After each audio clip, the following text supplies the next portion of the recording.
세상의 모든 지식 언더스탠딩. 네, 자 언더스탠딩 시작하겠습니다. 네. 최근에 이슈 중에 토스, 뭐 당근, 뭐 이런 오늘의 유니콘, 집, 유니콘 회사들 있잖아요. 컬리, 이런 회사들이 흑자 전환했대요. 진짜 그동안은 진짜 괜찮긴 괜찮은데 돈을 못 벌어서 문제였는데 흑자 전환했다, 뭐 그런 기사들이 있던데. 돈도 번다. 남들은 야, 이 야, 회사들이 이제 돈도 벌어? 달라졌구나. 야, 고생했다. 다들 박수 치고 있는데 뭔가 좀 아닌 것 같다. 꼭 그렇게 재뿌리는 분들이 있어. 진짜 돈 벌고 있는 거 맞아? 한번 검사 한번 해볼까? 네, 오늘도 그런 분이 나오셨습니다. 예, 조선제일검 파인더스의 이재용 회계사님입니다. 어서 오십시오. 어서 오십시오. 반갑습니다. 네, 안녕하세요. 야, 보통은 스스로 회계를 하는 분을 회계사라고 하는데 네. 이재용 회계사님은 이재용 회계사 앞에 놓인 기업들이 회계하도록 만들어.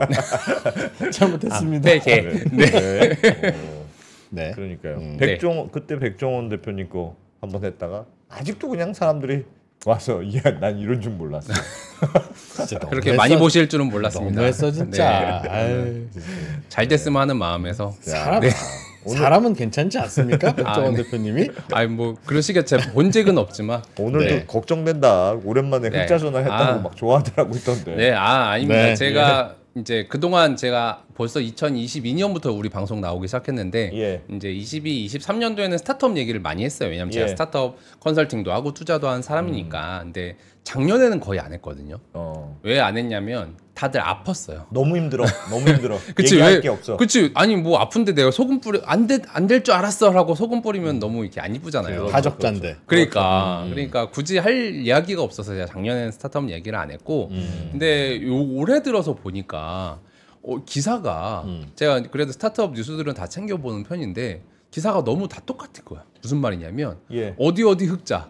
예를 들어 뭐 언더스탠딩 흑자 뭐 어디 계속 흑자 얘기만 밖에 없는 거예요. 그래서 여기도 흑자야 여기도 처음에는 그러다가 좀 싸한 느낌이 좀 들더라고요. 뭐가 있다 이상하다. 자식들 이게 네. 원래 모두가 원래 예스라고 하면 또 노라고 하고 싶은 게 또 사람 마음이다 보니까 좀 이상한데 약간 그런 느낌으로 오늘 좀 숫자들을 좀 보고 이게 원래는 제가 좀 이렇게 재작년까지는 스타트업 흑자 내야 됩니다. 적자는 안 됩니다라고 얘기했었는데 오늘은 좀 이제 흑자라고 다 해결되는 건 아니다. 흑자는 다 좋은 거 아니다. 알겠습니다. 좀 조심해서 흑자고 이런 말씀 봐야 된다. 전달 드려보도록 하겠습니다. 일단 로고 한번 보면서 한번 볼게요. 오늘의 희생양. 토스. 네, 토스가 이제 처음으로 흑자가 나왔고요. 당근도 작년에는 본산 흑자 나왔는데 연결 기준으로 흑자를 못 내다가 이제 이번에 처음 흑자가 났고 클래스 101도 제가 옛날에 여기 문제 있다라고 했었는데 여기도 흑자가 됐고요. 컬리는 참고로 아직 흑자가 안 되긴 했지만 에비타 기준으로 흑자를 냈습니다. 하나 껴줬어요. 하나 껴줬고 오늘의 집 흑자. 메가존 클라우드 여기 뭐 하는데 아시나요? 클라우드니까. 그쵸. 클라우드 서버 이런 거. 맞아. 클라우드 도입. 예를 들어서 우리 클라우드가 필요하다. 우리 데이터 이전해주고 우리 서버 있는데 이거 클라우드로 좀 이사 좀 보내줄래? 서버 좀 치우고 싶어. 이사하는 업체. 클라우드 이사 업체. 전산 이삿짐. 그것뿐만 아니라 어쨌든 모든 어떤 솔루션들을 좀 이렇게 같이 도와주 도입하는 걸 도와주는 회사이고요. 여기도 회사 크고 그다음 페스트5라고 해서 우리 공유 오피스. 여기도 이제 처음으로 흑자 전환을 했고 뭐 여기뿐만 아니라 25년에 우리도 흑자예요 하는 게 요즘 약간 유행처럼 번지고 있습니다. 근데 이 회사들이 이제 왜 다 흑자가 됐을까라고 한번 생각을 해보기 위해서 큰 회사들부터 제가 그러니까 기업 가치 순으로 큰 회사들부터 대략 몇 개 정도를 꼽아서 최근 3년 동안의 매출액이랑 영업이익 추이를 한번 살펴봤습니다. 표가 좀 많아서 아마 모바일로 보시는 분들은 잘 안 보이실 테지만 그냥 한번 사운드로만 좀 들어주세요. 일단 보시면은 이제 9개 정도 제가 뽑아놨는데 대부분 보시면 흐름을 한번 쭉 보세요. 보통 보시면 2024년에 매출액이 다 잘 늘긴 했지만 늘긴 했지만 2024년에 매출 성장률이 전년도보다는 조금씩 다 안 좋아진 경우가 많습니다. 아, 성장률이. 네, 여기 예. 매출 성장률이 중요하거든요. 예. 예, 토스는 좋아지긴 했는데 야놀자는 28%에서 22%, 무신사는 40%에서 25%. 키 크는 속도가 줄었다. 진짜 키 큰 속도가 156%에서 48%. 조금씩 어컬리는 조금 좋아지긴 했네요. 직방은 오히려 마이너스 성장하기도 했고, 일단 매출 성장률이 조금씩 떨어지는 추세를 많이 보여주고요. 매출은 예. 네, 그 대신에 영업이익이 마이너스 15였다가 5, 0이었다가 5, 그렇죠. 마이너스 1이었다가 8. 영업이익으로 흑자 전환이 됐네요. 그렇죠. 진짜. 마이너스 7이었다가 1. 퀄리도 마이너스 7이었다가 마이너스 1. 예. 직방도 그렇고 전반적으로 영업이익률이 개선된 기업들이 많습니다. 이게 이 큰 기업만 봐도 그렇지만 작은 기업도 다 마찬가지예요. 영업이익률이 대체로 개선됐다. 그렇죠. 그것도 흑자 쪽으로 많이 개선됐다. 매출이 크게 늘어난 건 아닌데. 네. 저게 회계사님도 이제 음. 앞으로 경영해 보시면 알지만 매출에 신경을 쓰냐, 이익에 신경 쓰냐. 그렇죠. 이게 둘 다 신경 쓰면 참 좋은데 공부도 열심히 하면서 친구들과 사이좋게 재밌게 지내는 게 쉽지 않듯이 그쵸. 둘 중에 하나만 신경 쓰게 되는 게 그럼요. 어쩔 수 없습니다. 아, 그럼요. 네. 그래서 저도, 네. 이익 신경 쓰다 보면 매출은 또 잘 안 늘거나 또 심지어 줄기도 하고. 아니 그러니까 그동안은 그런 거였잖아요. 왜 카카오도 그랬듯이 네. 야 처음에는 그런 거 신경 쓰는 거 아니야. 그냥 일단 달려. 네. 일단 달리면 갑자기 큰 파이가 나올 거야. 맞아요. 그게 그럼. 그동안의 공식이었잖아요. 네. 그래서 투자를 막 받아서 현금 막 쌓아놓고 열심히 마케팅, 예를 들어 인건비 이런 걸 막 써서 성장을 열심히 막 했어요. 예. 근데 갑자기 투자자들이 2022년 하반기부터 태도가 바뀌었어. 이익을 내라. 네, 그때만 해도 벤처 투자자분들이 아이 대표님 빨리 쓰고 빨리 성장을 하십시오. 지금 뭐 적자 필요 없습니다 하던 분들이 갑자기 한 달이 지나서 딱 만나는데 대표님 그래서 언제 영업이익 내실 거예요? 제가 지난달에 영업이익 내라고 했잖아요. 얘기 안 해들었나?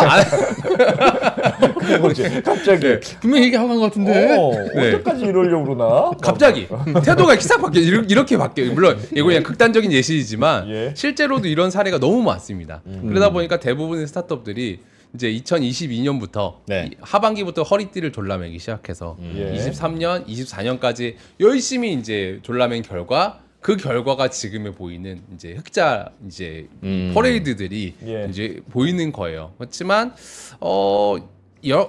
이제 두 분 한번 지금 9개 지금 회사의 표를 보고 계시잖아요. 네. 이 9개 회사 중에 여러분들이 만약에 주식을 사신다면 이 중에 이야. 이 중에 어디 살까? 한번 생각 한번 해보시죠. 저는 그래도 매출 성장률이 꺾이지 않아야 된다고 봅니다. 네. 그럼 토스네 토스. 토스. 사람들은 이익을 내라고 자꾸 옆에서는 뭐라고 하지만 이익은 매출이 늘고 나면 따라온다. 뭐 되는 거지. 네. 억지로 만들려고 하면서 성장판을 닫으면 안 되겠어. 나는 매출이 잘 늘고 있는 토스. 토스. 네. 네. 토스 좋죠. 네. 토스. 그리고 다른 거. 매출이 뭐 성장률이 줄긴 했으나 여전히 매출 성장률이 높은 48%나 되는 네. 당근. 무신사도 좋네. 무신사 영업이익률이 확실히 개선되고 있네 여기는. 그쵸. 이제 이 9개 회사 중에 지금 1,000억대로 벌고 있는 회사가 무신사가 유일하죠. 예. 무신사 저건 꼭지라고 봅니다. 갑자기. 뜬금포. 네. 무신사에서 옷 살 사람 다 사지 않나요? 이제 무신사 몰라서 옷이 끝이 없어. 옷을 산다는 게. 하기야. 요즘에 외국인들이 많이 삽니다. 예. 아이고. 무신사가 오프라인 매장이 많이 늘었거든요. 네. 요즘 외국인들이 오면 필수로 방문하는데 다이소랑 무신사. 올리브영이랑 무신사. 그러면 네. 취소. 꼭지 취소. 예. 네. 그런 회사도 좋네요. 네, 토스, 무신사, 당근 뭐 네, 이런 뭐 이런 식으로 되는데 이제 이런 회사들을 이제 유니콘이라고 부르잖아요. 그래서 유니콘이 뭐냐부터 전 정의를 해야 될 것 같아요. 네. 왜냐하면 이 실적이 좋냐 나쁘냐를 얘기하기 위해서 도대체 유니콘이 뭐고 어떻게 해야 되냐에 대한 얘기를 하고 싶어서 제가 좀 이런 서두를 던졌고요. 유니콘에 대한 얘기를 조금 정리해봤는데 한번 생각을 한번 해보시죠. 예. 일단 유니콘은 기업가치 10억 불. 영어로는 1빌리언을 찍어야 돼요. 예. 그러니까 물론 지금 환율로 하면 1.4조 막 이런데 그냥 통상 한국에서는 1조 원이라고 칩니다. 일단 1조 원을 찍어야 돼요. 근데 문제는 위에 있는 회사들의 숫자를 쭉 보건데 요 회사들의 숫자로 1조 원의 가치를 줄 수 있을 만한 회사가 잘 없어요. 이익으로. 그러네. 대부분 다 뭐 이익 뭐 마이너스거나 뭐 0에 가깝거나 이러니까 주기가 쉽지 않아. 애매하네요. 대부분 그래요? 다 그래요. 토스. 토스 근데 여기는 1조가 아니라 10조예요.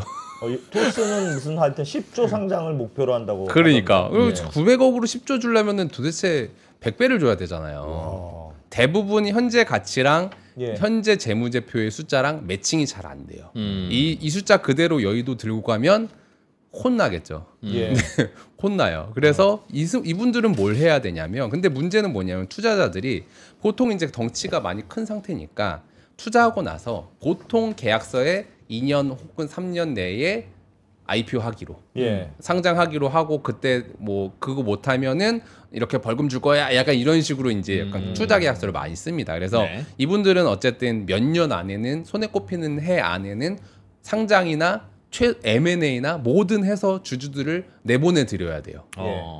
그래서 유니콘들은 그러다 보니까 덩치는 커요. 막 조 단위, 뭐 10조 단위 기업 가치긴 한데 그분들은 지금 급한 건 매출이에요. 매출의 양적 성장, 질적 성장이 굉장히 중요한 상태입니다. 예. 그러다 보니까, 그래서 이걸 작년 예시라고 써드리는 게 뭐냐면, 작년에 제가 토스 하나 방송하다가 토스가 작년에 2024년에 매출 1.9조 정도 예상되는데요. 최소한 한 4년 안에 5조는 찍어줘야 됩니다. 예.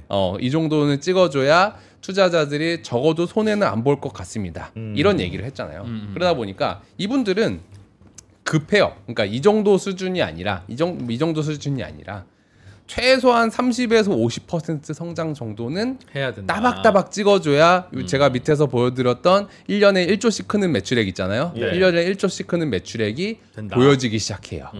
그럼 이제 우리가 재무제표를 볼 때 무슨 생각을 해야 되냐면, 지금 40% 성장했으니까 예. 내년에도 40% 성장하겠구나가 아니라 뭐 때문에 40% 성장했을까? 저 회사는 뭘 잘해야 앞으로 50% 성장할까? 저게 유지될 수 있을까 없을까? 그렇죠. 그거를 상상을 하고 숫자를 보는 게 그래. 최소한 유지는 해야 성장도 더 하거나 말거나 하지. 그렇죠. 상상을 해야 그래요. 이 회사가 도대체 뭘 잘하고 있고, 뭐 그래서 앞으로 3년 동안 5년 동안 어떻게 성장할 수 있을까를 생각하고 숫자를 보는 게 기업 분석을 하는 그렇죠. 방법입니다. 그러네요. 그냥 숫자만 그렇죠. 보고 최근 그렇지. 3년간 30% 성장했으니까 내년에도 30% 성장합니다는 하수. 네. 그게 아니라 본질적으로 저기는 무엇이 문제인가를 보는 게 이제 중수로 가는 방법입니다.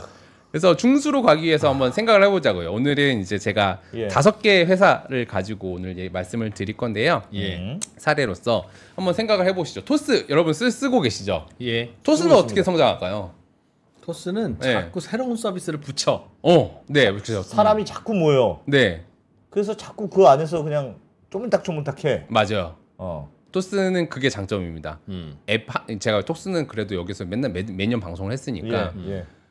계속 처음에는 뭐 이렇게 송금밖에 없었는데 예. 결제도 붙이고 증권도 붙이고 은행도 붙이고 그 안에서 뭐 요즘에는 별게 다 있습니다. 최근은 제가 건강 검진 정보도 받아봤어요. 토스에서. 건강검진도 하고 최근 요즘- 10년 동안. 요즘 토스에서 많이 쓰는 건 외화, 외화. 결제, 그거 환전. 환전 엄청 잘 돼요. 저도 해외 여행 가서 카드 네. 결제 그걸로 했었고 뭐 그런 식으로 서비스를 막 붙여요. 근데 처음에는 유입은 어떻게 되냐면 특정한 어떤 이벤트로 유입합니다.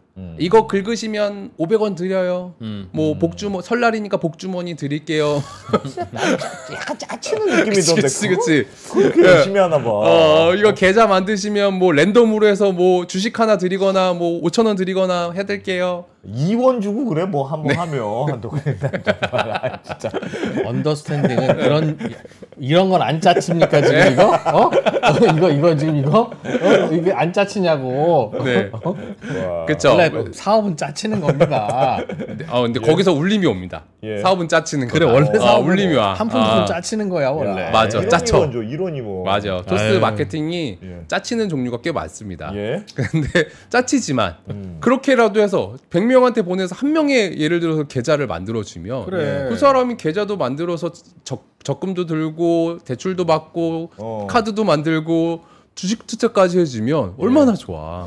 그런 식으로 계속 뭐 어떤 짜친다고 하니까 너무 웃긴데 뭐 짜치든 슬프든 뭐 어쩌든 간에 뭐든 하나만 들어와서 뭐 정신 못 차리게 하는 거지. 당신 건강검진도 해드릴게, 당신 뭐 신용등급도 봐드릴게, 당신 뭐든 정신없이 그 안에서 계속 뺑뺑이를 돌리는 거야. 뺑뺑이를 돌리다 보면 그 안에서 수수료 매출도 나오고 광고 매출도 나오고 여러 가지로 가는 게 토스의 방향성입니다. 그럼 우리가 토스의 재무지표를 볼 때 무슨 생각을 해야 되냐면 재무지표를 보기 앞단에 그럼 실제로 고객이 뺑뺑이를 돌고 있는 게 맞아? 아 그렇죠.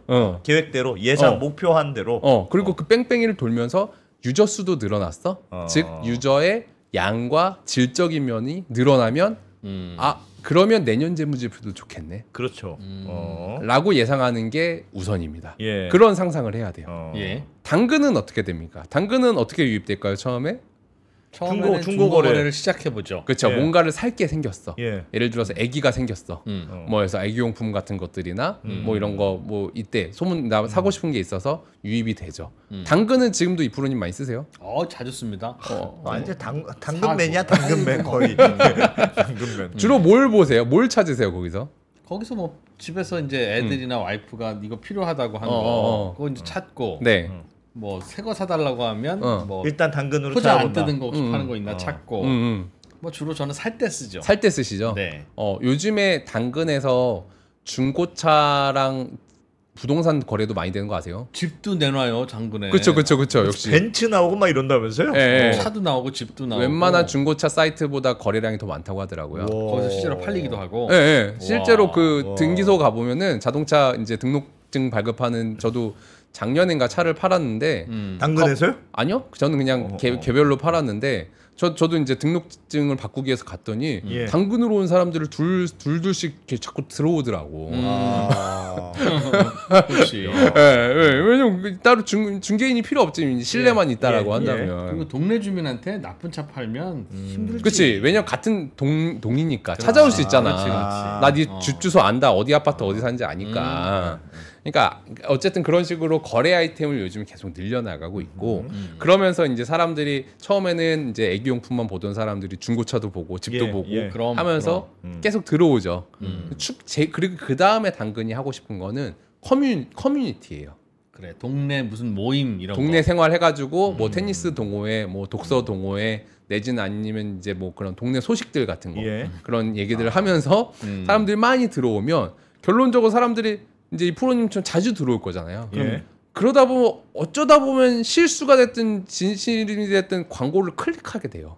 그렇죠. 그래서 그럼 클릭하게 되고 노출되다 보면 광고 매출이 늘어납니다. 그래. 그리고 뭐 좀 살려고 했다가 예를 들면 뭐 마우스 하나 나온 거 있나 보다가 밑에 마우스 새 제품 광고가 뜨는데 가격 차이가 별로 안 나네. 그러면 그냥 거기서 사버려. 그냥 눌러서. 그쵸. 역시 전문가셔. 그러니까 그런 식으로 당근 같은 경우는 계속 아이템을 늘리고 사람이 자주 오다 보면 그 안에 배너가 됐든 검색창이 됐든 광고들을 열심히 달아서 실수가 됐든 진실이 됐든 이제 클릭해서 유도가 되면 광고 매출이 늘어날 거고요.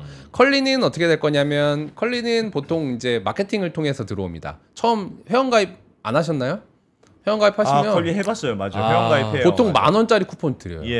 맞아. 30%짜리 쿠폰도 있고 처음에 잊고 있다 보면 오늘까지가 쿠폰 마감이라고 해서 또 맞아. 너무 아까워서 또 써야 돼. 그럼 또 4만 원 맞추고 또 그런다. 그렇죠. 그렇게 유입된 고객들이 한번 써봤는데 예를 들어서 뭐 컬리에서 유명하다고 한 제품들이 있어요. 뭐 소세지 맛있다더라, 아니면 뭐 어디 뭐 계란이 맛있다더라 이러면은 그거 포함해서 산 다음에 괜찮네, 그럼 반복해서 사는 거고. 오늘의 집 혹시 써본 적 있으세요? 오늘의 집은 들어가보는 두 분이랑 너무 거리가 있어. 신혼 때나 쓰는 거지 이거. 막 이렇게 집을 예쁘게 꾸며놓고 요거 살려면 뭐 어떻게 그런 거잖아요. 네, 그렇죠. 집을 예쁘게 꾸며야 될 일이 없어. 근데 어쨌든 그림 같은 우리들은 원래 다 저도 그래요. 우리는 그래. 그거 어쩔 수 없는데 저희 아내는 많이 쓰시는 자주 들어가더라고.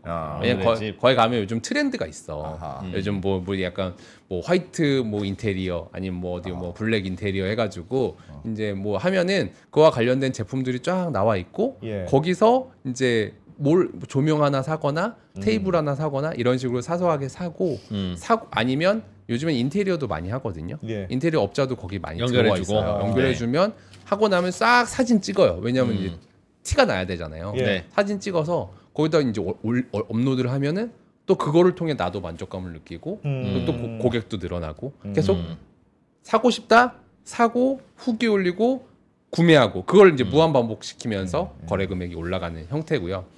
마지막으로 메가존 클라우드는 사실 지금 아직 그 재무제표가 안 올라와서 오늘 벤스핀 글로벌 얘기할 건데요. 예. 거의 업종은 똑같다라고 보시면 됩니다. 두 회사 모두 클라우드 컨설팅 해주는 거. 컨설팅 해주고 저는 이제 소위 말해 이사칩 센터라고 얘기해 주던데요. 이사칩 센터는 아닙니다. 전문가예요. 전문가 분들이 설치해드리고 언더스탠딩도 디지털 트랜스포메이션 하셔야죠. 라고 하면서 설득을 하는 거지. 왜냐하면은 진짜 우리 제로인데 제로. 그러니까 고객 반응들 보고 의사결정을 제대로 하셔야죠. 지금 고객이 어디로 들어와서 어디로 가는지 그 흐름도 보시고 그거 분석해가지고 어디다가 지금 제품을 팔지 어디다가 지금 강의를 팔지 이거를 놔드려야죠. 그걸 하려면 사장님들 데이터가 있어야 됩니다. 뜨끔하죠? 사장님들은 언제까지 아날로그로 사업하실 거예요? 절절 맞는 말이네. 이런 거 하시는 분들이 이런 분들이에요.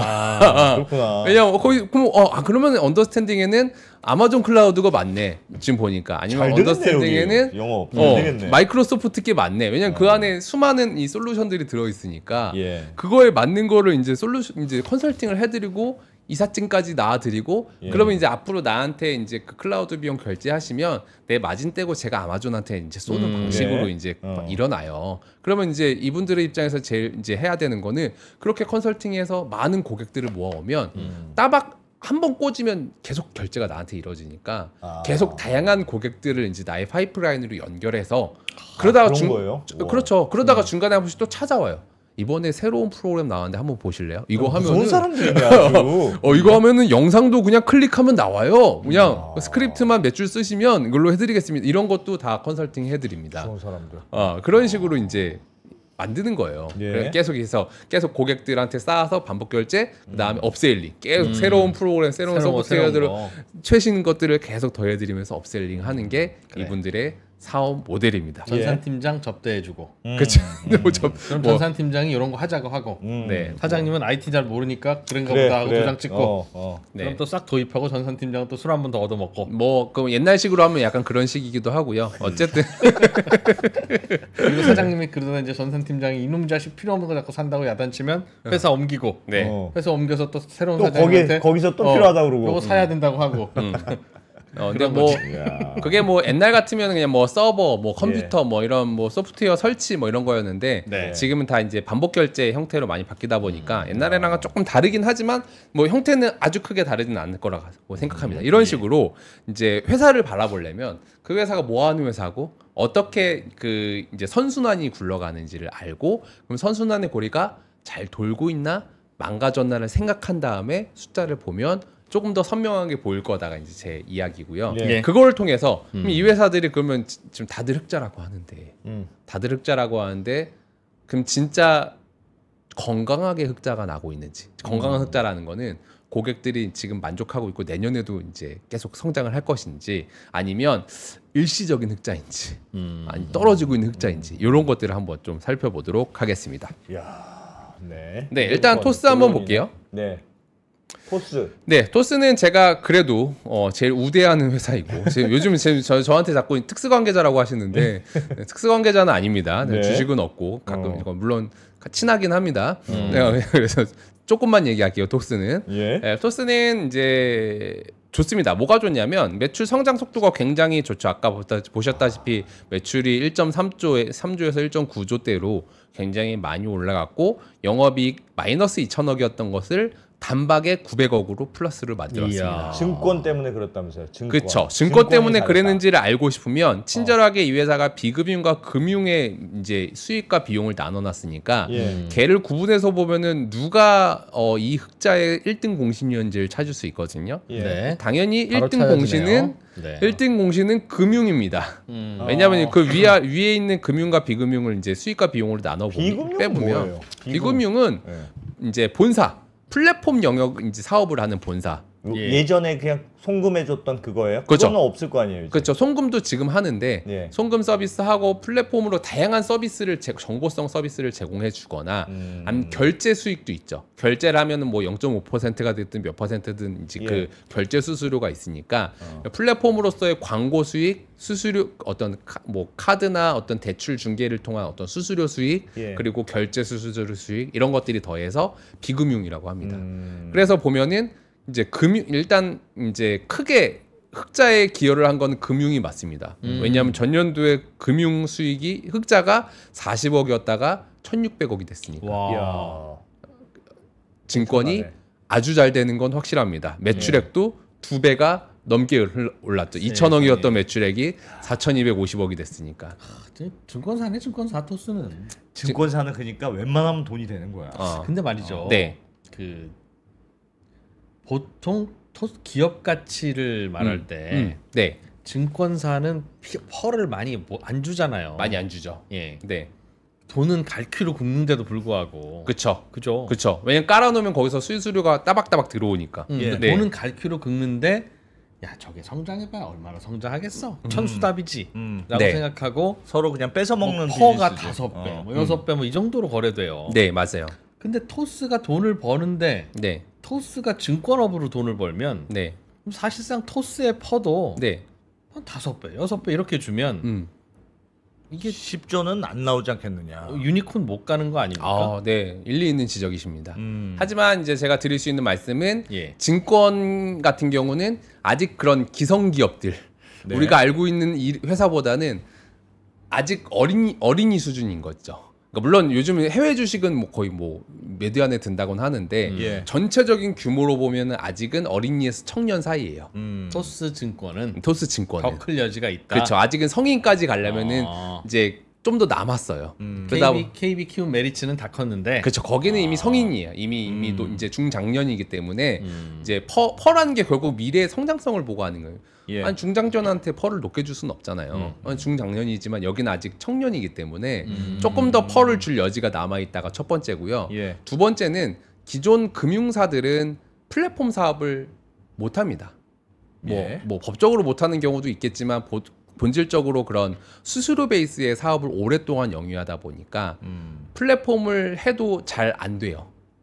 활성화가 잘 안 돼요. 그러니까 사람들이 플랫폼이라고 한다는 거는 그 안에서 수많은 유저와 서비스들이 순환하면서 막 돌아야 플랫폼이 활성화가 되는데 예. 금융사들은 그런 플랫폼을 만드는 노하우도 부족하고 의지도 별로 부족하고 왜냐하면 주요 사업이 아니니까 돈을 투자를 많이도 못하다 보니까 플랫폼이 안 돼요. 근데 여기는 애초에 플랫폼으로 시작해서 금융을 붙인 거다 보니까 물론 금융 베이스이긴 하지만 펄을 좀 더 높게 줄 수 있죠. 그래도? 네이버, 카카오 이상의 펄을 줄 수 있죠. 그리고 결정적으로 그럼 플랫폼은 돈 먹는 하마냐? 예. 이거 보세요. 플랫폼이라고 할 수 있는 이제 비금융 영업이익도 원래 2천억 정도를 까먹던 사업부가 예. 지금 이제 700억밖에 안 까먹거든요. 그리고 실제로 순수하게 플랫폼 사업을 하고 있는 이제 본부는 본사예요. 여기도 계열사 많거든요. 계열사들이 까먹는 거지 본사는 1,000억을 적자 보다가 지금 100억을 흑자 봐요. 오. 그것도 3,300억의 매출을 내다가 매출이 75% 성장해서 5,800억을 벌어요. 예. 그러니까 본사에서도 어떻게 보면 이제 본격적으로 광고와 이런 이제 수수료 수익을 붙이기 시작한 지가 얼마 안 돼서 여기도 이제 돈을 벌기 시작하는 거죠. 즉 이것만 보면 아 여기가 지금 금융이 일단 큰 역할을 하는 건 맞다. 증권이 엄청 큰 역할을 하는 건 맞는데 증권회사냐라고 물어보면 아니요. 저희 증권 매출액은 아직 4천억밖에 안 되고 비증권 매출이 1조 5천억으로 훨씬 큰 회사고요. 예. 얘네들은 어떻게 보면 이제 플랫폼과 다른 결제 사업이기 때문에 플랫폼은 확장성이 조금 더 있기 때문에 더 큰 펄을 줄 여지가 있습니다라고 이야기를 하는 게 일단 맞을 것 같고요. 그러면 제가 아까 구구절절 아까 설명했던 그럼 그래서 본질적으로 크고 있는 거 맞냐? 이걸로 내년을 예측하라고 그러면 어떻게 예측할 거냐? 라고 물어보면 사람이 늘었냐? 사람이 늘고 있다고요? 그리고 사람이 늘었느냐? 그리고 그 사람들이 엄청나게 쓰고 있냐? 그 바퀴 안에 그 제품들의 톱니바퀴 안에서 착착착착 굴러가고 있냐? 그거를 보면 내년 매출을 예측할 수 있잖아요. 그게 어떻게 보면 이제 요거인 거죠. 지금 토스 같은 경우가 이제 은행 뱅킹 중에서 사용자 수가 2천만 명 넘을 때도 있고 안 넘을 때도 있는데 1위예요? 1월 기준으로는 압도적인 1위입니다. 뭐 압도까지는 모르겠지만 사용자 수는 1,900만 명, 카카오뱅크가 1,700만 수준이거든요. 작년에 이제 그 사용자 수가 제일 늘어난 앱이 토스고요. 이 은행 뱅킹 안에서 이제 제일 놀라운 건 요거야. 1인당 평균 사용 시간이 이게 월간 압도적이다. 154분. 근데 그 2위는 28분. 와. 그러니까 이 차이가 많이 나는 거죠. 어마어마하네. 들어가서 뭐 하는 거야? 근데 그게 노는 거야. 월요일 뭐 100원씩 보내 이렇게? 네. 와. 원래 이 정도였던 게 아니라 22년에 53분, 그 다음에 81분, 그 다음에 154분. 야, 엄청 늘렸네. 이 사용 시간이 올라가는 속도가 어마어마한 거죠. 들어가서 헤매나 보다 메뉴 못 찾고. 이게 매번 뭐가 막 자꾸 늘어요 서비스가. 네. 증권이 추가되고 그쵸. 뭐 보험이 추가되고 뭐가 추가되고 그래서 자꾸 쓰게는 되더라고요. 요즘에는 그리고 커뮤니티를 또 많이 쓰세요. 그래. 토스증권 그 네. 종목 토론방 보면 아주 뜨거워. 뜨거워요. 네이버 정토방보다는 좀 더 뜨겁습니다. 어. 좀 더 좀 이게 잘 구성이 돼 있어서 그리고 요즘에는 진짜 대단하네. 이제 뭐 애널리스트도 그 안에서 이제 좀 보고서도 많이 보여주기도 하고 예. 여러 가지 컨텐츠 측면에서의 노력들을 많이 하고 그리고 요즘에 제일 잘 성장하는 커머스 플랫폼이기도 합니다.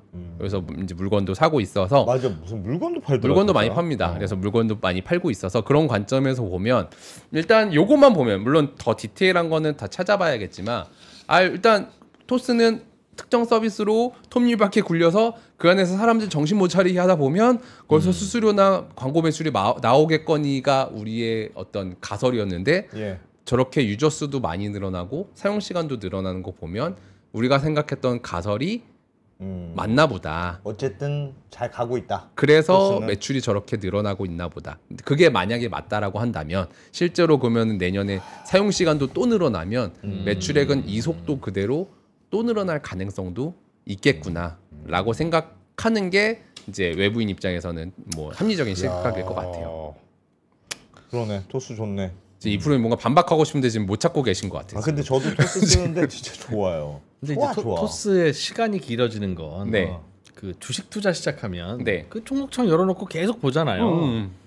그러니까 그런 거다. 그러니까 그런 거겠죠. 근데 그 안에 들어 있으면 근데 또 계속 새로운 것들을 이제 그러니까 물론 주식 때문에 늘어났을 가능성도 있는데 뭐 그거는 뭐 이제 다른 서비스도 워낙 많기 때문에 예. 그 150분이란 시간 안에 주식만으로 물론 주식 기여도가 제일 클 거라고는 생각은 되지만 예. 뭐 다른 것도 많을 거라고는 생각은 드는데 그건 뭐 제가 그러니까 장담할 수는 없을 것 같아요. 관건은 주식창 켜놓고 들어온 김에 음. 뭐 여기서 사고 팔고도 하면서 거기서 뭐 음식도 시켜 먹고 뭐 그쵸. 쇼핑도 하고 대출도 받고 하는지 네. 아니면 그냥 주식창으로만 드립다 쓰는 하는 걸로 건지. 이게 늘어나고 있는지. 네. 근데 아까 제가 본사도 매출 성장률 75%라고 했잖아요.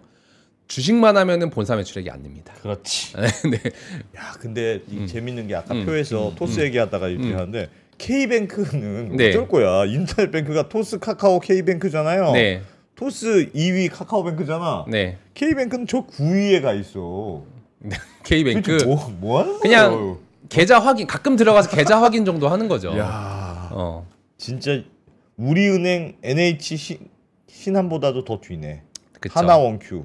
아무래도 유일하게 하나 이긴 게 원뱅크. 기업은행 하나 이겼네. 회원 수가 기성은행보다는 작으니까 충분히 그럴 수 있다고 토스의 생각합니다. 대주주는 토스. 토스의 창업자들. 예? 카뱅의 대주주는 그래도 카카오. 예?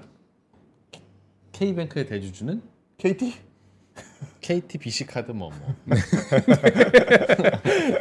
네. 주주를 보면 어떻게 왜 그런지 대충 이상해. 네. 참 그건 이상해. 알 수는 없지만 알 수는 없어. 네 그렇습니다. 그래서 그 다음에 당근 우리 네. 프로님이 사랑하시는 당근도 한번 보겠습니다. 네. 당근은 매출 성장률이 아주 좋죠. 예. 매출이 1,270억 찍다가 1,890억 이야. 무려 뭐 50% 가까운 성장을 이루고요.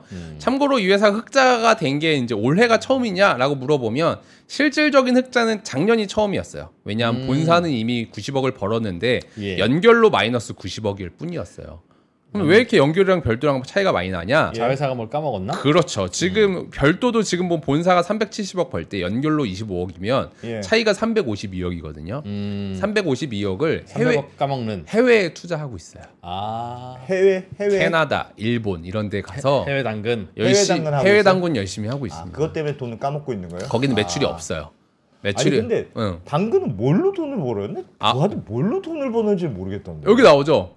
광고 수익 99.8%. 광고가 많이 있어요? 많이 있습니다. 중간 중간에 PD 광고 이 중간 걸쳐 있는 광고도 많고요. 그리고 본질로는 그게 에브리띵이 다 광고예요. 사실상. 그렇지. 하나씩 넣어 있는 거. 삽니다 다 광고지. 그렇지. 근데 그건 수익 나는 광고는 수익 나는 건 아니지만 어쨌든 그와 비슷하게 어쨌든 당신이 뭘 찾았어? 노트북 찾았어? 새로운 노트북이 쿠팡에 있지롱. 약간 이런 식으로 이제 표시를 해주는 거죠. 그렇지. 그러면 혹시 몰라서 쿠팡 가서 내가 노트북을 사면 광고 수익 딱 들어오는 거지. 그런 식으로 이제 막 이제 채워 넣는 형태로 광고 수익을 이제 재작년부터 고도화를 하기 시작했습니다. 그 동안은 이제 막 이제 원래는 그냥 동네 지역 광고 있잖아요. 뭐 고깃집 광고, 뭐 어디 뭐 찌개집 광고 이런 거 하다가 사실 고깃집, 찌개집은 단가가 얼마 안 돼요. 이 정도 큰 회사한테 그렇게 막 이렇게 배부를 정도의 광고비를 받지는 못하다 보니까 이제 본격적으로는 좀 더 이제 비싼 제품들이나 신제품들 광고를 조금 더 적극적으로 하기 시작했고 그러면서 이제 광고 매출이 이제 쭉쭉쭉쭉 늘어나기 시작을 했습니다. 했고 이제 근데 이 회사는 광고밖에 없다 보니까 수익 모델이 좋아요. 왜요? 광고하는 회사는 원래 아무것도 안 하고 광고만 하면 영업이익률 30-40%는 쉽게 찍습니다. 네이버도 한 40% 찍어요. 그래서 지금 보면 여기 비용 구조도 보면 인건비랑 광고 선전비 그리고 지급 수수료가 큰데 지급 수수료는 뭐 많긴 한데 제가 볼 때는 페이 관련 수수료일 것 같거든요. 상당 부분이. 당근페이 안 쓰시죠? 이프로님. 당근페이 씁니다. 쓰세요? 그럼요. 역시. 써야죠. 역시. 만나서 막 서로 계좌번호 주고받고 하면 짜치거든. 근데 그거 수수료 안 내시잖아요. 제가 안 내고 당근이 내죠. 그러니까 여기 들어있는 거예요. 당근이네요 그 돈을. 왜냐면 송금은 내가 해주는데 송금 수수료를 나한테 따로 안 받으니까. 그러니까 왜냐면 1대1 거래니까 거기서 수수료 내라 그러면 에이 안 해 이래버리니까. 근데 장기적으로는 그렇게 이 안에서 금전 거래가 이루어져서 이 안에서 좀 수수료를 내가 받고 싶은 마음이 아마 클 거예요. 그걸 위한 투자금으로서 당분간은 제가 수수료 내드릴게요. 그 대신 나중에는 저한테 5%라도 수수료 주셔야 돼요. 라고 하고 싶은 마음은 있는데 아마 쉽지는 않을 겁니다. 그럼 돈이 바로 가요? 바로 갑니다. 그럼. 그 받는 사람도 바로 받아 현금으로? 현금이 아니라 그쪽에 당근페이로 쌓이죠. 당근페이로 쌓여 있어요. 당근페이로 싸우고 물건 거래하고 오케이 하면은 돈 넘어가는 그런 구조 아닐까요? 그렇죠. 구매 확정 누르면 이제 어떻게 보면 이제 사기가 있을 수 있으니까 뭐 이게 딱 이렇게 걸쳐 있다가 구매 확정을 위한 이제 안전장치로서 이제 쓰는 거죠. 바로 갑니다. 네. 왜냐하면 당근은 서로 만나서 주고받으니까 구매 확정이고 뭐고 없어. 그렇죠. 네, 맞네. 그런 식으로 이제 어쨌든 그런 수수료 비용 약간 투자하고 인건비 투자하고 있는데 만약에 당근이 정말 나 진짜 돈 많이 벌 거야라고 하면은 이제 사람도 최소한으로만 쓰고 당근페이 그냥 현금을 하세요. 이래버리면 돈 많이 벌 수 있습니다. 아니 근데 지금 예를 들면 지금 설명해 주신 대로라면 본사는 이미 이 당근에 쭉 사업 과정을 거쳐서 흑자로 돌아섰잖아요. 근데 지금 적자는 해외에서 난다며. 근데 지금 국내 본사 방식으로 똑같이 할 거 아니에요. 그럼 처음에는 이렇게 까느라고 적자를 했는데 요렇게 흘러가면 흑자가 될 거야. 그 과정 그대로 하면 좀 있으면 거기도 다 흑자가 될 것 같은데요? 너무 좋은 사업이죠. 똑같이 하면 되죠. 똑같이 하면 될 것 같은데? 구조적으로 굉장히 유리한 사업입니다. 왜냐하면 생활을 굉장히 이제 자주 들어갈 수 있는 제품이다 보니까 굉장히 좋은 사업인데 이것도 아마 제가 재작년쯤에 이제 당근 방송을 한번 했어요. 당근에서 아무리 그래도 매출도 잘 안 나오고 기본적으로 이 회사가 제품이 나오는 속도가 그렇게 막 빠르거나 세련되지 않다. 제가 이런 얘기 했었거든요. 그러고 나서 흑자여가지고 야 이재용 틀렸다 사람들이 많이 놀렸는데 근데 바로 이제 흑자가 나서 내가 그래 축하드린다. 근데 생각해 보면 지금 매출액이 1,000억에서 2,000억 정도 되고 영업이익 20억 본사만 보면 300억인데 여기가 기업 가치가 벌써 투자 받은 게 벌써 한 3년 가까이 됐거든요. 그때만 해도 기업 가치가 지금 정확히 기가 안 나는데 최소한 3조는 됐어요. 그러니까 꽤 돼요. 근데 아직 이 정도로 막 3, 4조 정도의 이 기업 가치를 인정해 주기에는 아직 사이즈가 약해. 좀 작습니다. 그래서 여기는 아직도 스틸 헝그리일 가능성이 높아요. 그러니까 이 1,000억 정도로 뭐 이렇게 어떻게 할 게 아니라 최소한 5천억에 뭐 영업이익 뭐 한 1,000억, 2천억 정도는 찍어줘야 그치 그래야 뭐 한 퍼 높게 매겨서 한 3조, 4조 하고 사실 투자를 3조, 4조 받았다는 거는 상장할 때는 거의 10조 가까이 가겠다라는 거거든요. 그러니까 기업 가치로 10조를 찍으려면은 거의 조 단위 매출은 나와줘야 돼요. 그런 거 감안해 보면 아직 이제 1,000억 정도의 매출액은 매우 헝그리한 거죠. 진짜 당근을 팔아야 되는 것 같아. 홍당무. 진짜 당근을. 네. 당근, 무, 고구마, 뭐 감자 이런 거. 25억 영업이익인 거잖아요 지금. 네. 그렇게 많지는 않네. 아직은 헝그리해서 여기는 아직 이제 규모면으로 보면은 그러니까 한참은 더 커야 됩니다. 한참은 더 커야 되는데 그럼 더 클 거냐? 아까 막 그랬잖아요. 질적 평가를 해야 된다. 이 실제로 그 사이클이 잘 돌고 있냐? 그걸 제가 잘은 모르지만 항상 제가 요걸 보거든요. 당근에서 매년 이 연말 결산 자료를 홈페이지에 게시를 합니다. 그래서 우리는 가입자 수 그리고 1년 동안 거래 이제 이프로님 포함해서 이프로님 여기 몇 건 기여를 하셨겠죠. 몇 건의 거래가 일어났는지 그리고 동네 생활 소통이 몇 건이 일어났는지 그 사람들이 글을 얼마를 올렸는지 아마 뭐 댓글까지 포함인지는 잘 모르겠는데 뭐 어쨌든 그런 소통이 얼마나 이루어진지를 집계를 하거든요. 최근 3년간 집계한 걸 보니까 이 이웃 간 연결이라고 할 수 있는 이 거래 건수가 매년 한 5%씩 성장합니다. 즉 생각보다 거래건은 많이 늘지는 않는데요. 그냥 한계에 다다른 것 같아요. 그러니까 벌써? 한지 그렇게 오래 안 됐는데. 우리 인구수가 5천만 명이고 여기 회원수가 2천만 명이니까 그러니까 1억 8천 건이면 이분들이 1년에 9건은 한다는 거니까 많이 하고 있는 거긴 해요. 2천만 명이 1억 8천 만들려면 9건은 해야 되잖아요. 평균적으로. 일주일에 한 번씩 들어오는 사람들이 벌써 1,300만이나 되는군요. 그럼요. 많이 들어옵니다. 하는 사람들은 다 하는 거네. 하긴 해요.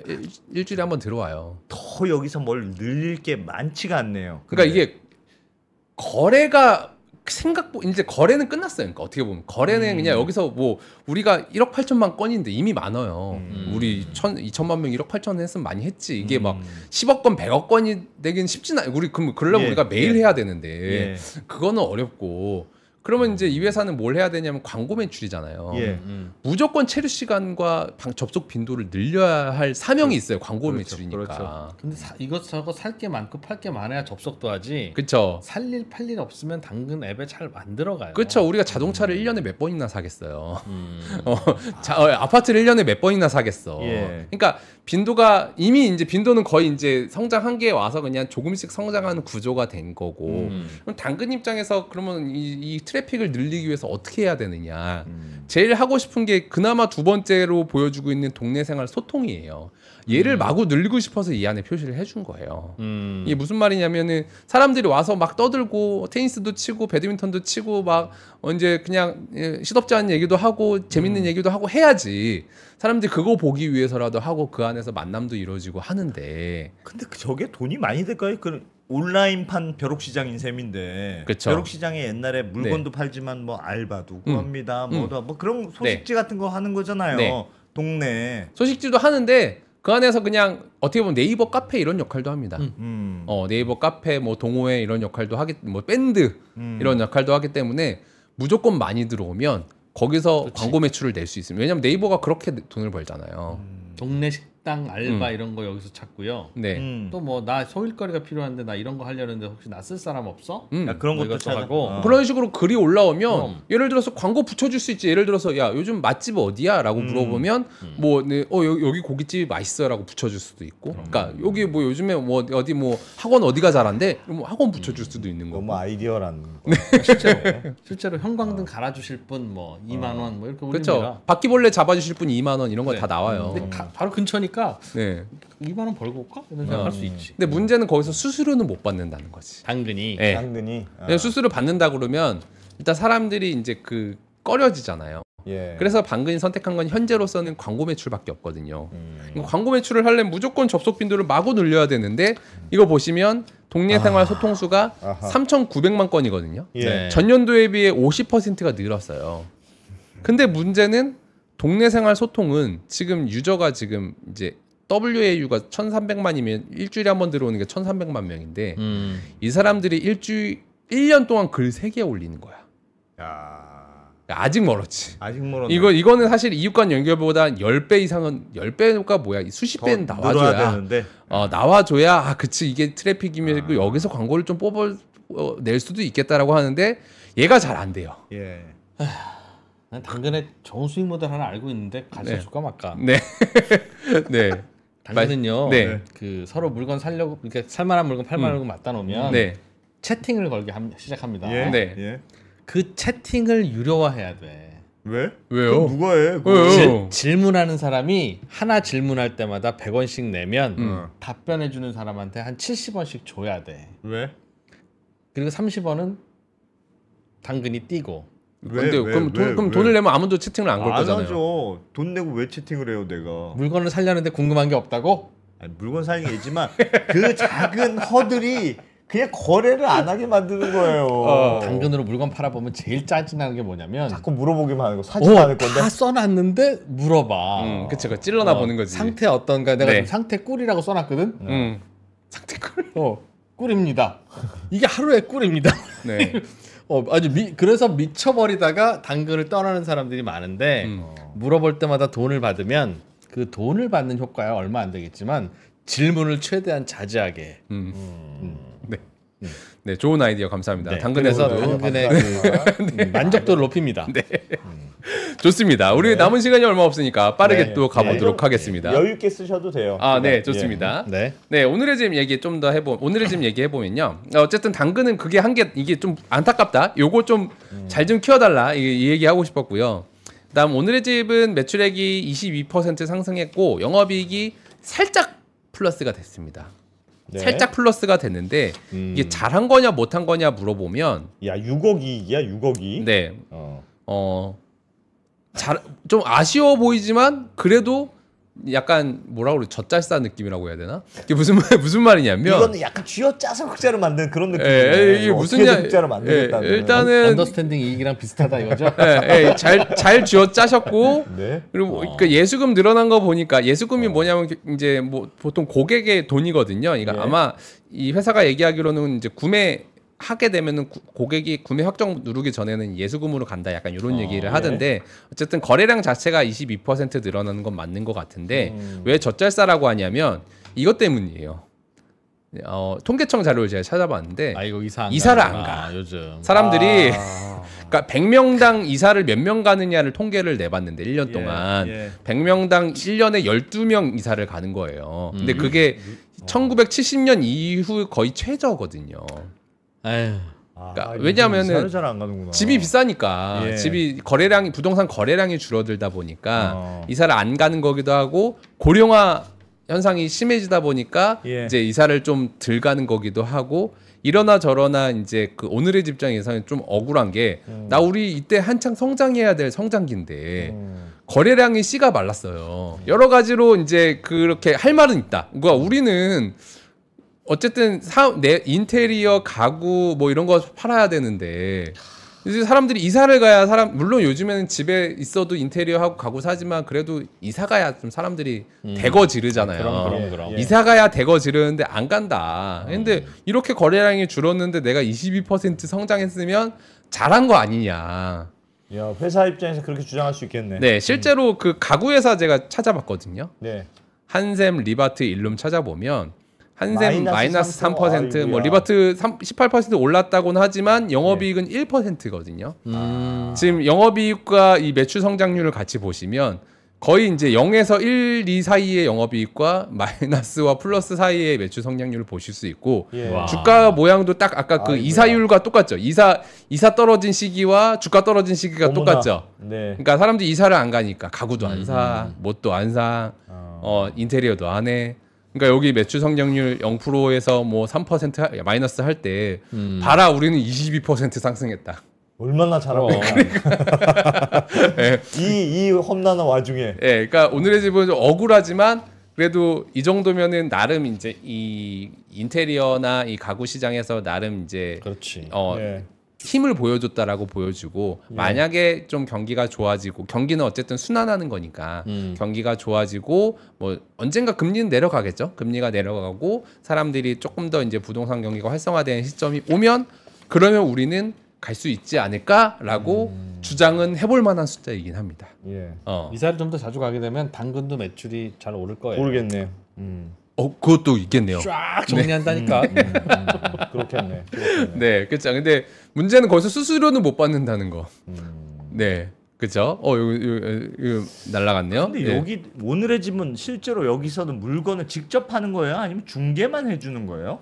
오늘의 집은 주로 중개. 주로 중개. 거의 그러니까 물론 직접 받는 거예요? 직접 하는 것도 조금 있는데요. 예. 직접 하는 것도 조금 있는데 중개가 많습니다. 그럼 중개 수수료를 받는 게 주요 수입원이겠네. 거의 뭐 중개와 일부 광고. 네, 거의 수수료 베이스라고 보시면 될 것 같습니다. 그래서 아마 여기는 그래도 이제 나름 이제 잘 모르겠어요. 그러니까 디테일하게 보면 사람들이 오늘의 집에 가지고 있는 어떤 뭐 문제의식, 그러니까 옛날만큼 막게 디자인이 힙하지 않다, 세련되지 않다, 자꾸 뭔가 컨텐츠 베이스가 아니라 물건만 파는 데 같다라는 어떤 소수의 좀 의견들은 있는데 저도 사실은 고관여층이 아니라서 그건 잘 모르겠고 숫자만 보면 약간 이제 그럼 이 상황에도 저 정도 숫자면 할 만한 얘기는 있을 것 같다. 물 들어오면 그래도 조금 더 올라갈 여지는 있을 것 같다라는 생각은 했고요. 그렇긴 한데 오늘의 집은 그렇게 성장세가 많아 보이지는 않네요. 근데 예쁜 거 많아요 들어가면. 네. 시간 잘 가. 네. 근데 다 어쩔 수가 없는 게 아까 뭐 고령화 뭐 이런 얘기도 했지만 모든 가구 인테리어 이런 업종들이 다 그렇습니다. 예. 그러다 보니까 그래도 이제 거의 이제 이 시장에서 플랫폼이라고 할 수 있는 거의 몇 안 되는 플레이어긴 해요. 왜냐면 가구 인테리어 이쪽이 플랫폼이 없거든요. 다 그냥 약간 오프라인 베이스의 약간 지역적인 시장인 경우가 많아가지고 그래서 그런 측면에서 보면 나름의 희소성은 잘 가지고 있는 걸로 보여집니다. 그 다음에 요거 좀 베스트핀 글로벌. 아까 전에 그 클라우드. 네, 클라우드 하는 회사인데요. 잘합니다. 잘하는데 매출 성장률 14% 성장했고, 근데 영업이익률이 마이너스 3.9%에서 0.04%. 1억 7천만 원 벌었네요. 네, 근데 열심히 이제 아끼시고 해가지고 영업이익 만들긴 했는데 제가 예전에도 한 재작년쯤에도 이런 말씀 드린 적이 있어요. 이제 이런 베스핀 글로벌이나 클라우드 하는 회사들한테 가진 문제인식은 뭐냐면 이분들이 어떻게 보면 이제 아마존이나 마이크로소프트의 클라우드 제품을 파는 분들이거든요. 쉽게 말하면 유통이에요. 유통인데 유통 마진이 너무 낮다. 매출 원가율이 90% 아니냐. 네, 10% 겨우 남기는데 거기서 우리가 이렇게 컨설팅도 해두고 상담도 해두고 출장도 가지고 하면서 그거 다 해줘서 그래서 영업이익 안 나오는 거 아니냐. 그리고 매출 성장률도 요즘 클라우드 잘 되거든요. 어떤 회사나 클라우드는 이제 아마존이든 마이크로소프트든 다 잘해요. 근데 매출 성장률 14% 이게 좋은 건가 나쁜 건가? 쉽지 않아. 궁금하잖아요. 또 찾아봤죠. 네. 마이크로소프트 클라우드 부문이 1년에 매출액이 20% 성장하는데 본사는 본사의 클라우드 부문만 뺀 거예요. 매출 성장률 20%인데 영업이익률이 47%입니다. 어마어마하대. 아마존은 매출 성장 19%에 영업이익률 37%입니다. 그 정도는 글로벌리하게 지금 성장하고 있는 시장인데. 그렇죠. 한국도 물론 한국 자료를 제가 입수하진 못했지만 이제 한국도 크게 다르지 않습니다. 한국도 클라우드 굉장히 장사 잘 되는데요. 문제는 뭐냐면 이제 저기 어떻게 보면 이제 알맹이를 가진 사람들은 저렇게 성장도 잘하고 이익도 많이 가져가는데 그 유통하는 데들은 지금 어떻게 보면 성장률도 그렇고 이익률도 그렇고 매출 원가율이 너무 높잖아요. 그렇죠. 그러니까 사와야 되는 비용이 너무 비싼 거지. 그러니까. 그렇죠. 근데 이게 사업이 성숙해지면 유통의 힘이 가긴 갔거든요. 어떤 사업이든 초기에는 이제 그 브랜드 내지는 어떤 공장이 돈을 벌다가 사업이 성숙해지면 유통하는 사람들이 좀 힘이 강해지는데 이제 클라우드는 조금 다른 게 이제 유통을 하는 건 좋은데 제품을 만드는 사람이 많이 없어요. 왜냐면 규모의 경제거든요. 정말 큰 수십조, 백조 원의 단위를 가지고 공장을 팍팍팍팍 만들어야 돈을 벌 수 있는 게 클라우드이기 때문에 유통을 하겠다는 사람은 많은데 공장을 만드는 사람은 잘 없어요. 근데 지금 이 숫자로만 보면은 아직도 지금 몇 년, 10년째 이제 회사 만들어진 지 10년째인데 영업이익률 0%, 매출 성장률도 아마존이나 MS에 비해 낮아. 그럼 여기도 참고로 기업 가치로는 거의 조 단위거든요. 그러네요. 근데 조 단위 기업 가치라고 하는데 이 숫자가 과연 조 단위 기업 가치 회사가 맞느냐? 즉 당신들이 선순환을 일으킨다라고 한다면 아마존이나 MS가 아닌 다른 거를 끼워서 얹어서 더 좋은 것들을 이제 팔아서 얹어서 팔아야 되는데 그렇지. 영업이익률이 매출원가율이 저렇게 안 변한다는 거는 당신들이 아직도 그냥 마이크로소프트랑 아마존만 팔고 있는 거 아니냐. 그러네요. 라고 하기가 판관비를 줄였네요 보니까. 사람을 좀 줄였어요. 영업이 어렵지. 네, 이제 좀 허리띠를 약간 졸라매고 있는 것 같아요. 저게 업의 본질이 말씀하신 대로 회계사님 저건데. 네. 정수기 그 판매 영업이랑 똑같아. 일단 집집마다 정수기를 앵겨. 그렇죠. 정수기에서는 안 남아. 네. 그러나 정수기를 앵겼으니까 매달 집집마다 들어갈 명분이 있잖아. 띵동 정수기 점검하러 왔습니다. 와서 점검만 해주고 가면 그 회사 망하는 거예요. 그리고 나서 밥솥도 팔고 침대도 팔고 맞아요. 온 김에 그럼 듀오도 가입시키고 설로인도 팔고 온 김에 친해졌잖아 일단. 그래서 코웨이 실적이 매우 좋습니다. 그걸 하는 건데 네. 말씀하신 대로 아마존 클라우드만 갖다 놓고 별일 없으시죠? 예 안녕히 계세요. 이거 하면 안 된다. 가서 이것도 하고 저것도 하고 뭐 M&A 시켜주고 뭐. 근데 그게 이제 정수기 영업보다는 좀 더 어려운 게 이제 컨설팅을 해주는 분이 그 회사 사장님보다 더 많이 알아야 돼. 그렇지. 내 인사이트를 가지고 제가 언더스탠딩에 대해 제가 더 많이 합니다. 제가 언더스탠딩의 디지털 트랜스포메이션 책임지겠습니다. 저만 맡기십시오. 아마존 거 깔았어. 어떻게 MS로 바꿔야 되는데 그렇죠. 바꾸고. MS 갖고 나면 또 이제 나중에 이거 아마존이었어야 되는데 뭐 아직도 안 쓰신다고? 이거 안 쓰신다고? 하면서 이제 계속 이제 얹어서 이제 팔아야죠. 네. 판데 그냥 비용만 내라는 게 아니라 그걸로 돈도 벌 수 있게 해줘야 되죠. 뭔가를 해줘야 되고. 이거 해줬으면 그냥 돈만 내는 게 아니라 디지털 트랜스포메이션 했으면 매출이 늘어야지. 뭐 그런 식으로 매출이 늘게 할 정도의 되게 고도화된 컨설팅을 해야 되다 보니까 그럼 그게 단순히 유통만 하는 비즈니스랑은 좀 차원이 다른 고난이도이긴 합니다. 그래서 되게 어려운 사업이. 애초에 이게 어떻게 1조 원대 그런 기업 가치를 받았대요? 그림은 코웨이 같은 그림이 나오니까. 근데 결론은 코웨이가 안 됐지만 누군가는 다 결국은 디지털 포메이션 할 거다. 그건 대세니까 어쩔 수 없는 건데. 어쩔 수 없는 건데 당신들이 그렇게 종합적인 솔루션을 팔 수 있는 능력이 될 거야. 그러면 당신들이 어떻게 보면 다양한 제품을 컨트롤하는 유통처로서의 힘이 강해질 거니까 마진도 그때부터는 올라갈 거야. 라고는 하는데 이제 문제는 비슷한 거를 아마존에서도 되고 MS에서도 해요. 그러니까 차별화가 안 돼요. 그게 이제 회사의 가장 어려운 문제입니다. 그래서 시장이 좋아서 투자는 많이 받았지만 실제로 구현하는 거에서는 조금 차이가 있었다라는 측면이 좀 어려운 부분이었습니다. 네, 마지막으로 약간 점점 숙연해지는데요. 네. 컬리 얘기 조금만 더 하고 마무리하면 될 것 같은데. 네.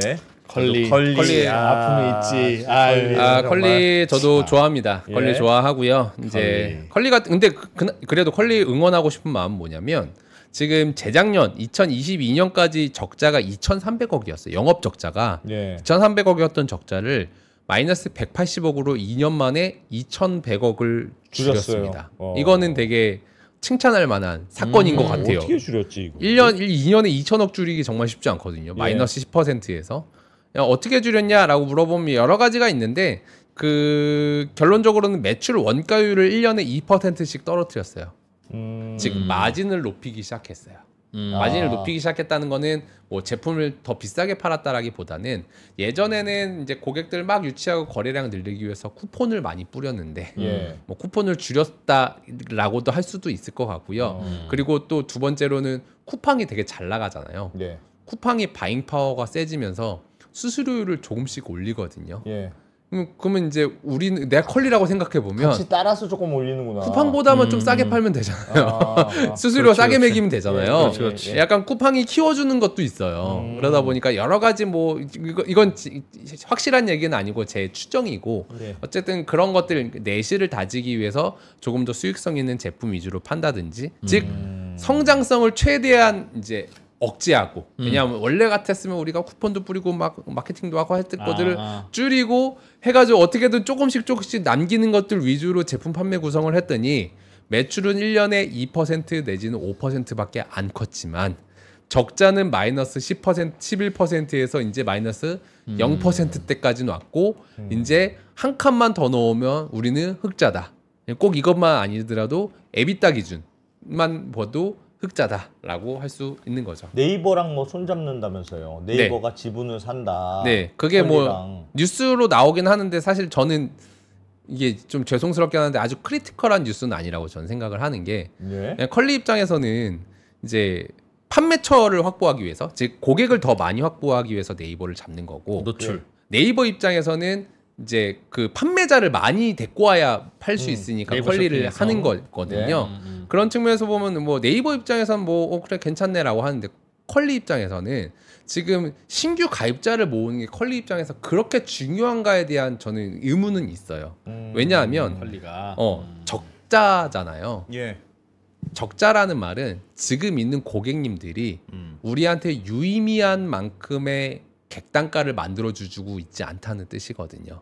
이분들이 1년에 10만 원, 한 달에 10만 원, 20만 원, 30만 원 계속 거래 금액을 성장시키면 매출액도 늘어나고 영업이익도 같이 늘어납니다. 근데 이 회사는 어쨌든 굉장히 오랫동안 적자 구조를 만들고 있었어요. 즉 현재 있는 고객님들도 우리한테 흑자가 될 정도로 그렇게 많이 사주지 않으셔.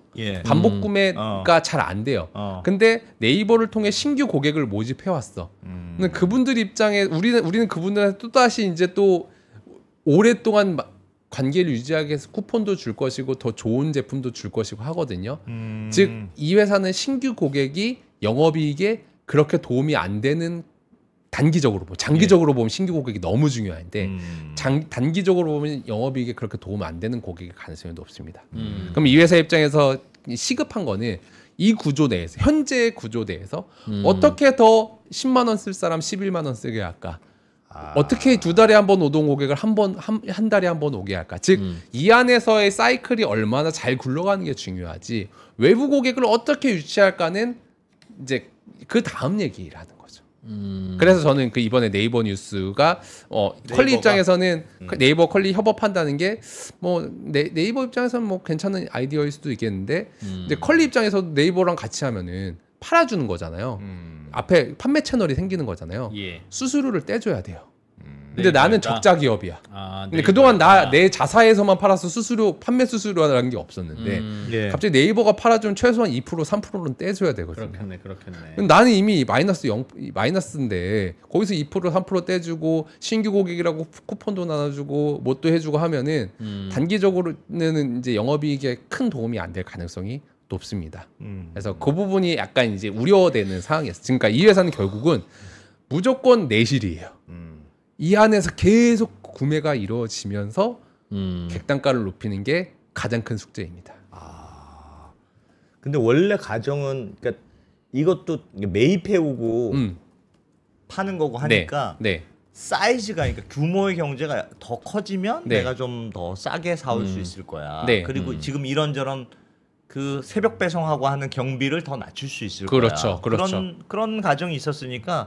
뭐 네이버를 통해서 뭔가 또 한 뭉탱이가 들어오면 어쨌든 사이즈는 더 커지니까 뭐 단가도 좀 싸지고 비용도 좀 줄일 수 있고 그럴 수는 있지 않을까요? 그렇죠. 근데 그게 이제 드라마틱하다면 매출 50%씩 성장하고 막 100%씩 성장하고 그러면은 근데 그래도 사실은 신규 고객을 또 케어하는데 또 돈이 많이 들기 때문에 단기적으로는 그렇긴 한데 어쨌든 지금 매출이 약간 침체된 지가 한 2년, 3년째 침체니까 2% 5% 이거는 너무 별로 안 오르는 거네. 이거는 어떻게 보면 이제 기업 가치를 인정받기 어렵죠. 왜냐하면 이제 높은 기업 가치를 인정은 무조건 매출이 성장해야 되는데 얘가 지금 정체기 때문에 그게 답답해서 어쨌든 이제 그걸 많은 고객을 안고 있는 네이버랑 손잡겠다고 하는 거긴 하지만 지금 집중하고 있는 게 영업이익이라고 한다면 이제 매출액을 늘리는 거는 이제 아주 이상적이지는 않을 수는 있다. 물론 매출액이 늘어나면 좋긴 한데 뭐 결과는 저도 잘 모르겠어요. 네. 어쨌든 문제는 뭐냐면 이게 문제죠. 이거 한번 보시죠. 예. 문제는 쿠팡이 문제입니다. 쿠팡이 너무 좋아. 너무 좋아. 너무 좋아. 야, 매출 성장 21%. 네, 그러니까 대박이다 진짜. 이제 한국의 지금 이커머스 시장이 안 좋습니다. 참고로. 예. 왜냐면은 이제 코로나 이후에 사람들 오프라인 비중이 이제 뭐 늘어나기도 하고 예. 이커머스 시장 성장률이 한 침체된 지 한 2년 됐어요. 예. 근데 쿠팡 혼자 20% 성장한다는 말은 나머지 디아덜스는 마이너스 성장하고 있다는 거거든요. 싹쓸이해 간다는 거네. 싹쓸이. 네, 이커머스 시장이 안 좋은데. 네, 안 좋. 근데 그래도 이제 0% 5%를 유지한 쿠팡이 대단하긴 한데 여기는 이미 30조짜리 회사인데 20% 성장가 38조가 됐잖아요. 그러니까 이 거래량도 무시무시한데 성장률도 무시무시하니까 약간 이제 이커머스계의 블랙홀처럼 되는 거예요.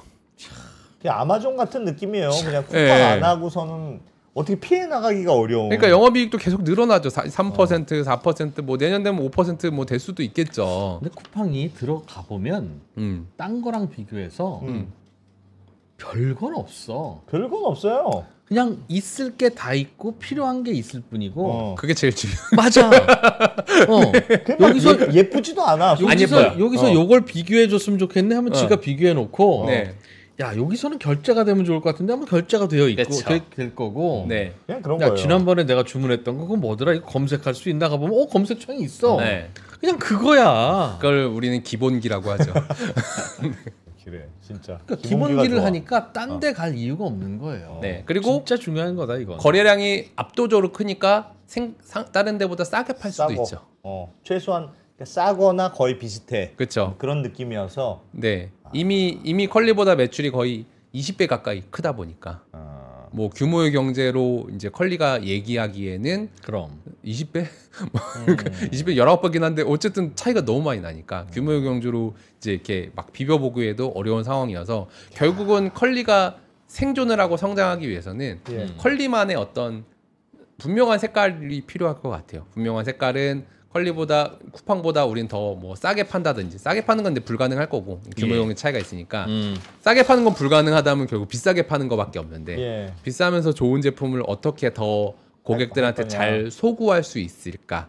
쿠팡이 못 파는 음식이나 어떤 식재료들을 어떻게 우리가 더 잘 팔 수 있을까? 그런 부분들이 되게 작은 영역이긴 하지만 그런 것들을 잘하는 게 컬리한테는 현재로서는 좀 이게 거의 유일한 해결책이지 않을까라는 생각을 하면서요. 다 이야기를 종합 한번 해보겠습니다. 요거 한번 소개시켜 드릴게요. 40% 룰을 한번 들어본 적 있으세요? 이게 뭐예요? 이게 벤처 투자자들한테는 약간 이제 암묵적으로 이제 나오는 이야기들인데 이제 미국의 유명한 VC였던 브래드 펠드님이 지금도 VC죠. 주로 이제 사스라고 하는 소프트웨어 기업 평가할 때 성장률이랑 이익률을 합쳐서 40%가 넘으면 매력적. 성장률 이익을 그렇게. 합쳐서 안 넘으면 안 매력적이라고 평가를 하는. 왠 투자를 해야 되다 보니까 필터가 좀 필요하거든. 둘 중에 하나는 매우 좋아야 된다는 뜻이네요. 그렇죠. 왜냐하면은 초기 기업들은 성장률이 좋고 중기 후기 기업들은 이익률이 좋거든. 그러면 이제 그것들의 균형을 한번 잘 보자. 성장률이 높든가. 그렇죠. 그런 부분들을 잘 고려해서 그 40%가 둘 다 합쳐서 높으면 일단 얘는 투자 검토할 만하다라고 생각하고 간다는 거예요. 재밌네요. 근데 그게 사스 기업뿐만 아니라 뭐 플랫폼에도 해당되고 뭐 기술 기업에도 대충 이제 맞아요. 괜찮아요. 40% 넘으면 웬만한 회사는 매력적이에요. 언더스탠딩도 40% 넘을걸요? 합치면 넘을걸요? 네. 근데 규모가 작아서 탈락. 일단 월 우리 짜쳐요. 일단 월 결제 금액이 100만 불은 넘어야 10억은 넘어야 돼요. 네. 아직 그러니까 일단 평가 대상은 아니야. 40% 룰에는 들어가 있다. 들어가요. 일단 평가 대상은 아닌데 들어가요. 성장 축하드립니다. 일단 들어는 갑니다. 어쨌든 근데 그거보단 규모가 일단 크자. 일단 매출액이 한 120억은 넘어줘야 된다. 그리고 그래스케 봤을 때 지금까지 5개 나오는 회사 중에 난 두 회사 토스랑 당근은 이제 40대의 성장률이 나오니까 얘는 그래도 이제 이 브래드 펠드가 볼 때 한번 살펴보자라고 할 만할 것 같고요. 이제 오늘의 집 베스핀 글로벌 컬리는 이제 이익률은 어차피 다들 이제 비슷한데 성장기 기업이다 보니까 매출 성장률이 조금 이제 벤처 투자자들이 보기에는 약간 아쉬운 건 어쩔 수가 없습니다. 그러니까 저건 어떻게 보면 벤처 투자자들이 자꾸 이익을 내라고 자꾸 압박을 줘서 네. 사실은 달려야 되는데 네. 달려야 되는 시점을 놓치고 네. 어떻게라도 만들어서라도 몇 억이라도 이익을 내볼까? 네. 그렇게 하고 있는 거 아닌가 싶긴 해요. 맞아요. 저게 좋은 건가는 모르겠습니다. 맞아요. 컬리 같은 경우도 매년 한 2천억 정도 투자를 받고 예. 2천억 정도의 적자를 보면서 매년 거의 한 2배, 3배씩 성장을 해왔던 회사거든요. 예. 근데 컬리 입장에서 조금 억울할 것 같아요. 나도 시기를 조금 잘 만나서 호황기였으면 지금이 호황기였으면 나도 쿠팡 된 건데 나도 손정희 회장 만나서 1조 투자 받으면 나도 저렇게 클 수 있는데 억울해 죽겠다. 약간 그런 생각을 할 수도 있을 것 같아요. 저라면은 그런 느낌이긴 하지만 이제 그런 느낌에서 보면 이제 지금 이제 이야기를 하고 싶은 거는 네, 많은 회사들이 이제 우리 흑자 났어요. 잘했죠. 그러니까 우리는 아주 유망하고 안전한 회사입니다라고 하기에는 그러다 보면은 결국은 이 40% 커트라인에 다 잘린다는, 물론 40%가 절대적인 건 참고 목적이긴 하지만 그래도 유니콘은 성장으로 얘기해야 되는 앞으로 조 단위 수십 10조 단위 이상으로 이제 IPO를 가야 되는 유망주예요. 유망주라면 성장을 더 신경 써야 되고 성장을 잘 하려면 단순히 그냥 뭐 매출액 잘 만드는 것도 있지만 본질적으로 고객이 만족하는가. 그게 먼저야. 성적표 보여주는 것보단. 네, 그 안에서 얼마나 사람들이 댓글을 많이 다는가, 얼마나 많이 들어와서 접속을 하는가, 얼마나 많이 그 안에서 체류를 하는가. 그게 어떻게 보면은 지금의 매출액보다는 본질적으로 중요하다는 거죠. 채팅창에서 지금 언더스탠딩 걱정하느라고 그냥 그러니까 네 치킨을 튀겨야부터 시작해가지고 그러니까 언더스탠딩의 본질, 사람들이 얼마나 더 자주 들어와서 자주 보고 자주 댓글 달고 뭐 그런 것들이 어떻게 보면 우리의 기본 아닙니까? 그런 형태로 보면은 이제 큰 기업이든 작은 기업이든 단순히 지금 매출액, 지금 영업이익 신경 쓰다 보면 야, 우리 본질이 뭐였지? 우리 진짜 고객들이 뭐 때문에 우리를 원래 처음에 찾았던 거였지? 그거를 망각하기가 쉬워요. 그렇지. 예, 그런 느낌으로 보면 이제 결국 끝단에는 손익계산서가 아니라 앞단에는 우리의 본질. 우리가 잘하는 건 뭐였지? 고객들은 우리를 왜 좋아했었지? 그러면 그게 지금 초심을 잃었나 안 잃었나? 그걸 더 잘하려면 어떻게 해야 되지? 그거를 갖고 가는 게 기업의 가장 성결 과제이다라는 이야기고, 만약에 지금 언급된 회사뿐만 아니라 수많은 스타트업들이 아마 이 방송 보실 건데 만약에 우리가 너무 영업이익 지키려고 성장을 망쳤다면, 아니면 성장은 뭐 잘 나오지만 그게 본질적인 성장이 아니라 단순한 외형적인 성장이었다면 이제 그 부분들을 좀 더 집중하면 좋겠다. 그냥 오늘은 토스 당근만 좀 괜찮고 나머지는 뭐 이게 흑자 냈다는 게 뭔 의미가 있느냐. 당근도 솔직히 불안하다고 말씀드렸어요. 당근도 좀 불안. 그나마 토스 정도가 조금 낫고. 근데 토스가 뭐 하는 게 지금 토스인지 증권사를 하나 슬쩍 붙인 건지. 그럼 뭐 그 기업의 내부자들만 알고 계시겠죠. 그냥 뭐 언더스탠딩이랑 비슷하고만 그냥. 언더스탠딩의 핵심 경쟁력은 뭘까요? 언더스탠딩 핵심 경쟁력은 2%죠. 뭐 영상에서 그대로 드러나는 두 진행자의 짜침에 서 비롯되는 시청자들의 동정심. 그렇지. 동정심. 쟤들은 진짜 내가 뭐라도 해줘야 된다는 생각.